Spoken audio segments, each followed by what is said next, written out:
প্রশ্ন করা হয়েছে যা আজানের আগে দুরূদ শরীফ পড়া নবীর প্রতি, এটার ব্যাপারে কি? এখানে তো চলতেছে এটা পুরাতন প্রশ্ন, আগের খতিব সাহেব এতদিন যাবৎ জানাই গেছে, এরপরে আবার আমার কাছে প্রশ্ন করে দুরূদ শরীফ পড়া। এই যে আমরা জুমার বয়ান শুরু করার সময় একসাথে দুরূদ শরীফ পড়ছি নাকি পড়ি নাই? আচ্ছা, দুরূদ শরীফ পড়লেন, তারপরে আবার আল্লাহ তুমি রহম করো, নসিব করো মদিনা, পড়ছেন নাকি পড়েন নাই?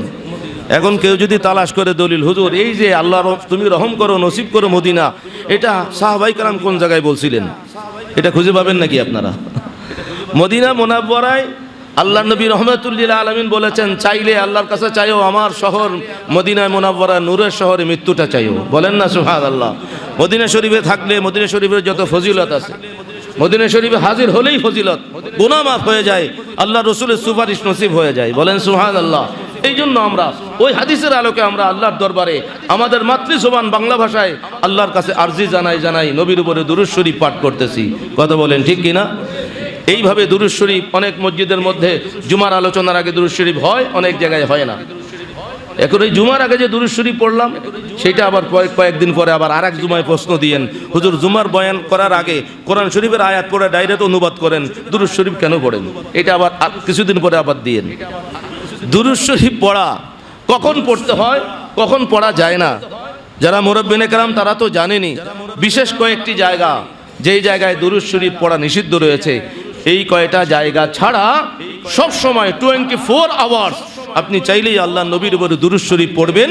আর আল্লাহ তাআলার ঘোষণা যে প্রত্যেক দুরূদ শরীফ পড়ার সাথে সাথে আল্লাহ তাআলা আপনার আমার ইজ্জতের মর্যাদা আল্লাহর দরবারে 10 গুণ বাড়ায় দিবেন। বলেন না সুবহানাল্লাহ। দুনিয়ার বাদশার কাছে, দুনিয়ার লিডারের কাছে নিজের পজিশন বাড়ার জন্য কত রকম হারাম কাজে পর্যন্ত লিপ্ত হয়ে যায়, সুদ ঘুষ সহ যা মনে চাই সব কিছু করতে পারে। আর আল্লাহর দরবারে নিজের ইজ্জতের মর্যাদা বেড়ে যাবে, এই জায়গায় যত ফতুয়া, এই জায়গায় যত কষ্ট লাগে, দলিল খুঁজে, অন্য জায়গায় লাগে না। আমরা আল্লাহর দরবারে আমাদের মর্যাদা আল্লাহর দরবারে বেড়ে যাক, সেটা আমরা চাই নাকি চাই না? এটা যদি মনে থাকে তাহলে এই জবাবগুলো মনে রাখবেন। বিশেষ করে যেই সমস্ত সময় দুরূদ শরীফ পড়া যায় না, তার বিরুদ্ধে বিশেষ করে যখন আমরা হাজত সারি প্রস্রাব পায়খানা করি, সেখানে কি পড়া যাবে না? ওইখানে পড়তে পারবেন না। স্বামী স্ত্রীর যখন মিলন হয় সেখানে পড়তে পারবেন না। এরপরে আমরা আবার অনেক সময় হাঁচি দেই, হাঁচি দিলে কি পড়তে হয়? আলহামদুলিল্লাহ। ওই সময় আবার দুরূদ শরীফ পড়বেন না। হাঁচি দেওয়ার পরে শুধুমাত্র আলহামদুলিল্লাহ পড়বেন। এভাবে কোরবানির পশু জবাই করার সময় বা প্রাণী জীবজন্তু যখন যেটা আমরা জবাই করে খাই, এইগুলো পড়ার সময় করা যায় না। এভাবে নির্দিষ্ট যে জায়গাগুলো রয়েছে, এই জায়গা ছাড়া সব জায়গায় আল্লাহ নবী রহমাতুল্লিল আলামিনের শানে দুরূদ শরীফ পড়া যায়। নামাজের মধ্যে আপনি যদি রুকু অবস্থায় থাকেন, সেজদা অবস্থায় থাকেন, সেখানে দুরূদ শরীফ পড়বেন না। এইভাবে আজান এবং ইকামতের মাঝখানে অনেক সময় আমরা যে আজান চলতেছে, আজানের মধ্যে যেখানে আল্লাহু আকবার আল্লাহু আকবার, সেখানে আমরা দুরূদ শরীফ পড়বো না। যখন আশহাদু আন্না মুহাম্মাদুর রাসূলুল্লাহ, সেখানে আমরা পড়বো। তো নির্দিষ্ট জায়গা কয়েকটি যেটা রয়েছে নিষেধ, এটা ছাড়া তো কোনো জায়গায় কোনো মৌলানা সাহেব এই কথা দেখাইতে কোনোদিন পারে নাই, পারবেও না। যে আজানের আগে যে সময়টা আছে, আজান যখন হয়, এটা কোনো হারাম সময় নয়। দুরূদ শরীফ পড়ার যে হারাম সময় আছে কিতাবের মধ্যে, বত লাগলে যদি ভিতরে থাকে, আকলে আপনাকে জবাব দিয়ে দিবে, সবগুলো আমার নবীর দুরূদ সালামের দুশ্মন, নবীর মহব্বতের দুশ্মন। কথা বলেন ঠিক কিনা?